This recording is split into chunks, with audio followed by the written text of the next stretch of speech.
أهلا بكم من جديد أعزائي المشاهدين. هذه فقرة دوري بيبسي للمدارس العام التاسع على التوالي بنجاح رائع منقطع النظير. بيسعدنا النهاردة يكون معانا مدير مشروع دوري بيبسي للمدارس الأستاذ محمد الطويلة. مساء النور يا أستاذ محمد. مساء الأنوار يا كابتن. يا أهلا وسهلا، منور.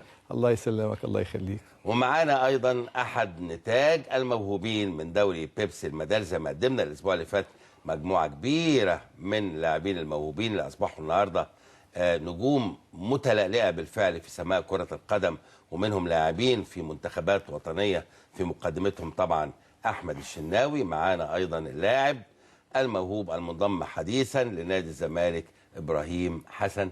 مساء الأنوار يا إبراهيم. مساء النور يا أهلا وسهلا. أهلا بيك. عندك كم سنة؟ عندي 20 سنة. 20 سنة. أنا هستأذنك بس يا محمد بيه، قدرتش معاه دردشة صغيرة؟ طبعا. لأن هو لسه يعني الناس شايفاه لأول مرة. طبعا. أعتقد أنت ما عملتش ولا لقاء بعد ما رحت الزمالك. لا، ما عملتش ولا لقاء. أول مرة. أول مرة. طيب قول لي بقى، أنت مضيت إمتى مع نادي الزمالك؟ مضيت في أول، يعني في نص الموسم كده، قبل ما انطلقت شهر 11 ما تنتهي. قبل انتقالات شهر يناير بقى. يناير. انتقالات يناير. يناير. عملوا لك مؤتمر صحفي وحكاية ورواية. أيوه. مش كده؟ مين اختارك من الزمالك؟ اختارني كابتن حسن شحاتة. شافك فين بقى؟ ماتش ودي، كنا بنلعب نادي الزمالك ماتش ودي مع بيبسي، ولعبت ماتش ودي، ظهرت بشكل جيد جدا في المباراة وحرزت هدف، والكابتن حسن شحاتة يعني شافني أنا في المباراة. يعني شافك مرة واحدة بس؟ شافني. كان في لا، ماتش كان في ماتش قبل كده، قبلها كان مع كابتن ايام كابتن حسام حسن، وكان ماسك الزمالك. اكتشفنا الكابتن حسام، وفي ناس بعدها تابعونا وكده من يوم المباراه دوت. وبعد كده بعد الماتش كان في ماتش 5-1. كان في ماتش 5-1 مع الناشئين. مع ناشئين الزمالك؟ ناشئين الزمالك. وانت كنت مع سنة. نادي؟ كنت مع نادي بيبسي نجوم المستقبل. بيبسي ونجوم المستقبل. وجبت كام جون بقى؟ جبت جونين. جونين. وايامها شافك الكابتن حسام حسن. ايوه.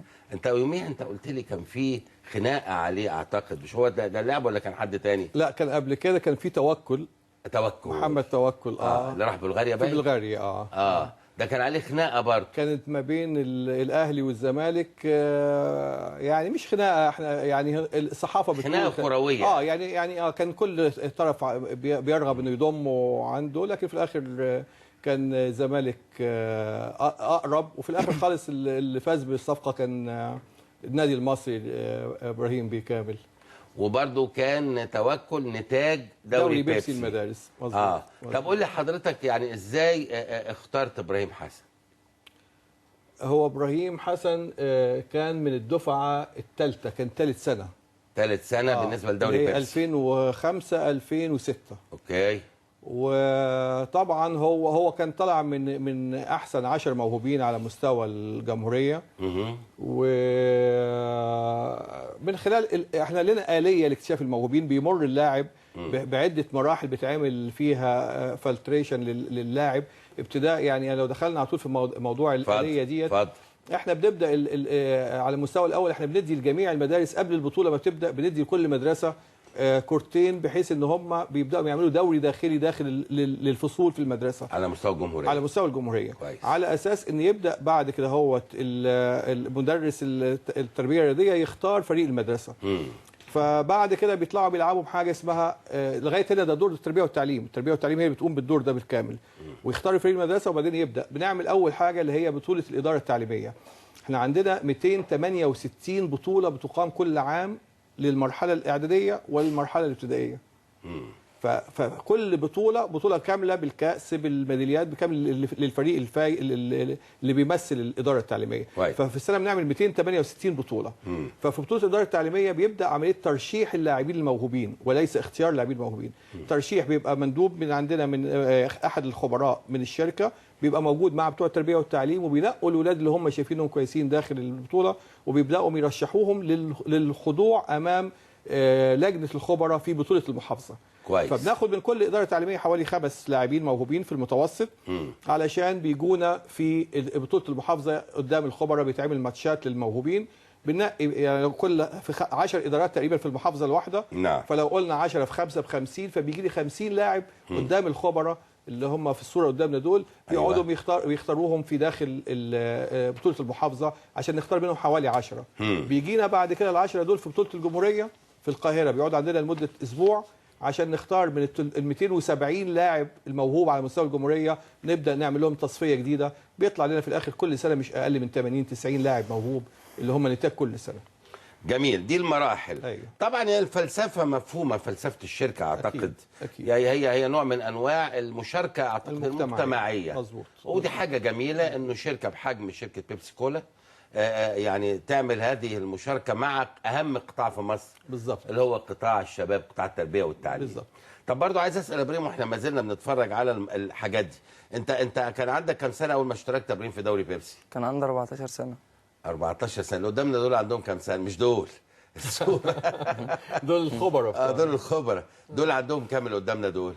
الصوره اللي فاتت ده المرحله الابتدائيه تقريبا في حدود 12. 12. كنت انت اعدادي يا ابراهيم؟ كنت اعدادي. مدرسه ايه بقى؟ مدرسه المسين الاعداديه. مدرسه المسين الاعداديه. المسين الاعداديه. دي فين مكانها؟ في البحيره. في دمنهور. في دمنهور. دمنهور نفسها. في الدلنجات. في الدلنجات. جميل. والله شوف يعني قال لي حاجه جميله قوي يا محمد بيه. الموهبه في اي حته. شوف بيلعب فين؟ طبعا. مدرسه اسمها المسين، حتى قلت له اسمها ايه؟ اسمها غريب شويه بالنسبه لنا على ودننا. طبعا. وبعدين فين؟ في الدلنجات. ده انت يا ابراهيم اللي شط ده؟ ايوه انا ده. لا رجعنا تاني. ابراهيم غلطان، هو هنا كان 12 او 13 سنه ما كانش 14. لا ارجع تاني، ارجع ورينا ابراهيم وهو بيشوط تاني نشوف بقى كان شكله ايه ودلوقتي شكله ايه. كنت انت في سنه كام بقى بتقول؟ كنت في ثالثه اعدادي. في ثالثه اعدادي في المرحله دي. ايوه. هنشوف لقطتك دلوقتي عشان تقول لي انت ده؟ انا ده. يا عيني انت اشول. انا اشول. اوكي. دي الصوره دي واللقطه دي احنا هنحتفظ بيها عندنا، ما نشوف لما تتلعلع بقى. لا ده علاء هيديك لقطات جميله دلوقتي ليه كمان تاني. لقطات حلوه لابراهيم. طبعا. لما يلعلع يا محمد بيه ان شاء الله بقى مع الزمالك بقى ان شاء الله. ويشتغل بقى مع عمرو زكي بقى وشيكابالا والشله الحلوه دي، تبقى حاجه في منتهى الجمال. اكيد طبعا. أكيد. طب قول لي يا ابراهيم، في الفتره دي انت ازاي دخلت مع المدرسه وازاي بقيت عضو في فريق المدرسه؟ كان في معانا مدرس اسمه احمد زكريا، كان هو نظام المدرسه اللي هو اللي بيختار يعني اللاعبين ان هم يلعبوا يعني فريق المدرسه وكده ويصفهم. انت نمره كام التيشيرت بتاعك؟ رقم 6. انت اللي جبت الجول. ايوه. طب كل ما تيجي في رجلك كرة وانت بتتكلم قول انا. كمل. ماشي. بص الجمهور جاله قد ايه من البلد. ما شاء الله. يختار عن ضمن الفصول كلها. انا جبت الجول ده. قول انا. انا اللي جبت الجول طيب. هو انت ده. انت بتحب رقم 6 ها؟ بحب رقم 6. تصور ان انا كنت بلعب برقم 6 برضو؟ طب حظنا حلو. والله العظيم يا محمد بيه. وفي مره رحت ماتش كوره لقيت رقم 6 مش موجود، ما رضيتش العب، ما قدرتش العب. والله. بيبقى سبحان الله انتماء. في حته كمل اتفضل يا ابراهيم. كابتن صفنا على الفصول كلها واختارني وبقينا 10 لعيبه. صفينا لعبنا بطوله دلنجات. لعبنا الدلنجات، خدنا المركز الاول من الدلنجات. بعد كده صفينا في دمنهور. دول قرايبك دول بيقولوا لي؟ قرايبي، عمي عمامي هنا واخواته وكلهم هنا. البلد كلها جايه في الماتش النهائي. جايه وراك. ده تجمع الموهوبين. ده تجمع. لا ده كان النهائي بطوله كان النهائي. الجمهوريه. حلو الجول اللي فات ده نهائي بطوله الجمهوريه. مع اسكندريه. الجول كان بيلعب اسكندريه. اتفضل يا ابراهيم قول لي. خدناها من الدلنجات الاول، وبعد كده صفينا في دمنهور، خدنا المركز الاول، وجينا بعد كده سافرنا القاهره، لعبنا بطوله، فضلنا صعدنا. خدت اول جمهوريه، انا كسبنا فرقتي كلها وخدنا الاول جمهوريه. الله. خدت احسن لعيب في السنه ديت وخدت كاس وانت طالع للجمهور هو نمره 6 اهو. طالع للجمهور. يعني عندك يعني ايه بوادر نجوميه مبكره. الخبراء كلها طبعا. دي بياخد درع من بيبسي. احسن لاعب ده. كان احسن لاعب. احسن لاعب. وخد اوسكار كمان. واخدت اوسكار. اخدت جايزه ماليه ولا لا يا ابراهيم؟ طبعا. اخدت. كيشت يعني. طب قول لي يا ابراهيم، وانت في الدلنجات ما فكرتش تروح بعد كده في نادي في الدلنجات؟ لا ما فكرتش اروح خالص. حسيت ان انا ليا مستقبل في نادي بيبسي نجوم المستقبل. حسيت ان انا حسيت ان انا لما شفت الاجواء ديت حسيت ان انا هبقى نجم في يوم من الايام. حسيت انتبهت للنادي حسيت ان انا في يوم من الايام هبقى لعيب كبير قوي وكده. ده كان احساس؟ كان احساسي. من خلال التيشيرت ده. من خلال التيشيرت ده لقيت انت حسيت لو رحت في نادي هناك ممكن تبقى بدايه ونهايه. تبقى بدايه. كان جاي لي عرض من دمنهور ايام دوري بيبسي، ما وافقتش ان انا اروح نادي دمنهور. لعب دمنهور. وانت كان عندك ساعتها كام سنه بقى؟ كان عندي السنه دي 14 سنه. 14 سنه. 14 سنه. اوكي. لقيت نفسك ان انت لو رحت ممكن ما يبقاش عندك فرصه.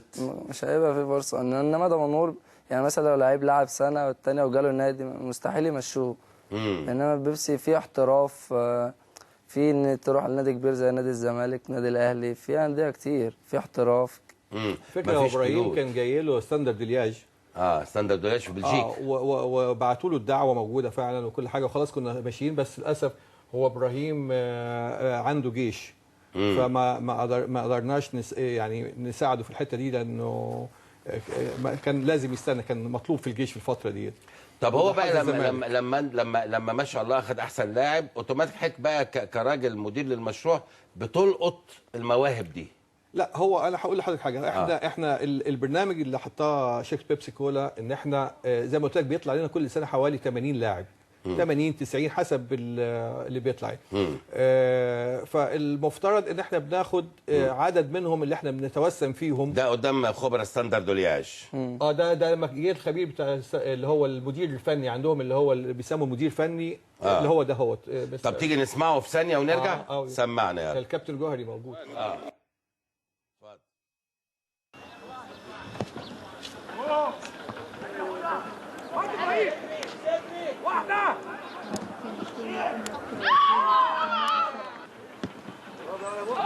que ces joueurs ont 2 ans de plus.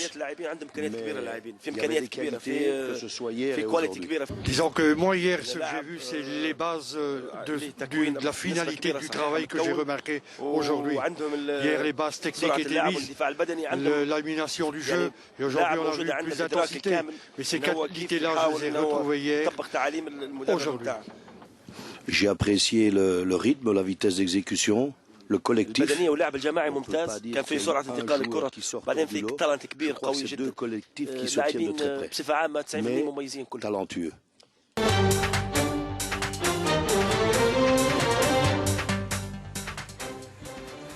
ده صديقنا عبد الباسط تنتوش معاهم صوته ده وهو بيترجم. مظبوط. هو كان جاي مع الوفد من ستاندرد. هو اللي جه، خلي بالك برضو عشان شيكابالا. هو على فكره في نفس اليوم اللي كان جاي عشان شيكابالا طلبوا مننا ابراهيم.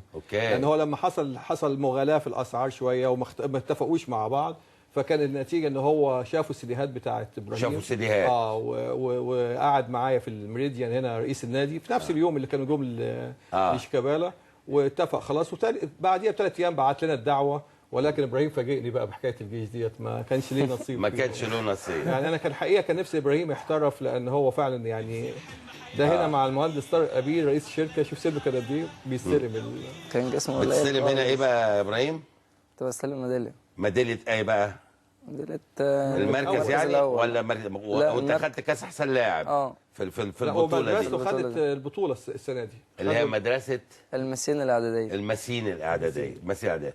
طيب لما خلصت اعداديه ورحت ثانوي، كنت ما زلت برضه في دوري بيبسي ولا رحت بقى على النادي؟ لا، رحت على الاكاديميه النادي. على النادي. طب قول لي بقى، النادي انت قعدت فيه كام سنه؟ النادي قعدت فيه 5 سنين. 5 سنين. كلمني عن النادي وازاي كنت بتتدرب وازاي كانوا بيحتضنوك، اديني فكره. والله رحت النادي، يعني لقيت النادي ليه مستقبل، ليه طموح، يعني من كل حاجه. رحت اتمرنت، كان في اول مدرب مرني اجنبي من بلغاريا اسمه كابتن إيليا. ده مبنى النادي. ده النادي. اوكي اتفضل. ده الفندق. كان اول مدرب مرني اسمه كابتن إيليا من بلغاريا. كويس. ماشي. ودي بقى المكان اللي هو الفندق والسكن. وانت كنت مقيم اقامه كامله معاهم؟ كنت مقيم على طول. ما بيغيبش يوم. ابراهيم لاعب ملتزم درجه نموذجيه ما شاء الله، عمره ما غاب. وكان بيروح مدرسته كله وهو عندك؟ كان في البدايه في 3 سنين الاولانيين كان في المدرسه بينتظم. عاملين نظام ان هو بيقعد 4 ايام، اللاعب بيقعد 4 ايام هنا هو في النادي،